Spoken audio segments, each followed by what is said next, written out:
कुछ दिनों से एक नई बीमारी का चर्चा चल रहा है जिसका नाम है मंकी पॉक्स। अब मंकी पॉक्स क्या है, कितनी डेंजरस डिजीज़ है, कहां से शुरू हुई और क्या हमें इससे डरने की ज़रूरत है, इन सब का जवाब इसी वीडियो में आपको मिल जाएगा। सबसे पहली बात कि मंकी पॉक्स है क्या। तो मंकी पॉक्स एक नायाब बीमारी है जो मंकी पॉक्स वायरस के इन्फेक्शन की वजह से होती है। मंकी पॉक्स और स्मॉल पॉक्स जो कि एक कॉमन डिजीज़ है, ये दोनों डिजीजेस एक ही फैमिली से बिलोंग करते हैं, लेकिन मंकी पॉक्स स्मॉल पॉक्स से बहुत कम इन्फेक्शियस है।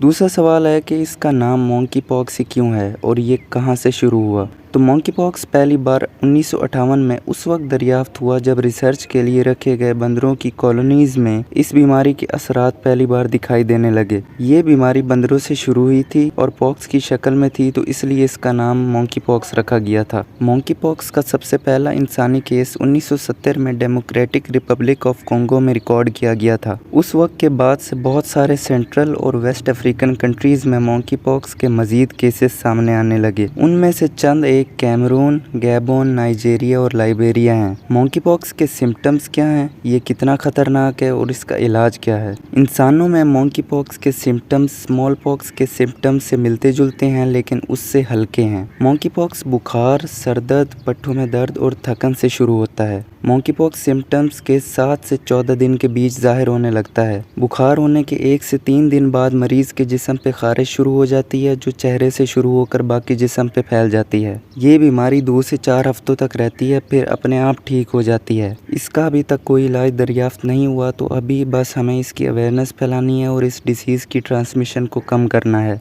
जिसके लिए आप ये वीडियो भी शेयर कर सकते हो और ख़ुद भी गुफ्तगू में मंकी पॉक्स को शामिल करके इसकी अवेयरनेस फैला सकते हो। ये वायरस फैलता कैसे है। मंकी पॉक्स किसी शख्स में तब मुंतकिल होता है जब वो किसी ऐसे जानवर, शख्स या किसी भी ऐसी चीज़ के कांटेक्ट में आए जो इस वायरस से इन्फेक्टेड हो। मंकी पॉक्स वायरस ट्रांसफ़र होता है स्किन, आँख, नाक और मुंह के ज़रिए। ख्याल किया जाए कि इंसान से इंसान में वायरस मुंतकिल होता है सांस की बड़ी बूंदों से जो चंद फुट से ज़्यादा सफ़र नहीं कर सकती, तो लिहाजा फासला रखा जाए। और दूसरा ज़रिया जिससे ये ट्रांसफ़र होती है वो है इन्फेक्टेड बंदे के ज़ख्म को हाथ लगाने या कांटेक्ट में आने से। क्या हमें इससे डरने की ज़रूरत है और अब क्या करना चाहिए।